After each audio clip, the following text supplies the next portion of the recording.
সুতিতে কানাড়া ব্যাংকের ঋণ আদায় করার অভিযান ঘিরে তীব্র চাঞ্চল্য। জমি পরিমাপের পর শুধুই বন্ধকি জমির দখল। মুর্শিদাবাদের সুতি এলাকায় কানাড়া ব্যাংকের ঋণ আদায় অভিযানকে কেন্দ্র করে বুধবার ব্যাপক চাঞ্চল্যের সৃষ্টি হয়। বন্ধক রাখা সম্পত্তির দখল নিতে ঘটনাস্থলে পৌঁছান কানাড়া ব্যাংকের উচ্চপদস্থ আধিকারিকেরা। পরিস্থিতি সামাল দিতে 100-রও বেশি পুলিশ কর্মী মোতায়েন করা হয়। উপস্থিত পাশাপাশি সুতি 2 নম্বর ব্লকের বিডিও সহ প্রশাসনের অন্যান্য আধিকারিকেরা। এই ঘটনায় এলাকায় ব্যাপক চাঞ্চল্যের সৃষ্টি হলেও শেষ পর্যন্ত আইনগত প্রক্রিয়া এবং সরকারি নথির ভিত্তিতে এই সমস্যার সমাধান হয়। প্রশাসনের উপস্থিতির অভিযান শান্তিপূর্ণভাবে বলা যায়। বসতবাড়ি অক্ষয় থাকায় এদিন ঋণগ্রস্ত পরিবার। ये जो बिल्डिंग है ना वो अलग पार्ट है, ठीक है।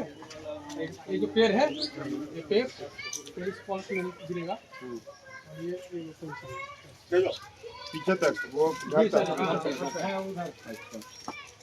ये वाला पेड़ ये वाला वो साइना के पेड़ है ना वो इधर में क्या घूमेगा। इसके बाद ये जो है ना ये पेड़ ये वॉल हाँ ये आपका जो लोन लेवाর সময় ওই বাড়ি ভিত্তিতে যে 45 नहीं दिया है डेट है ना।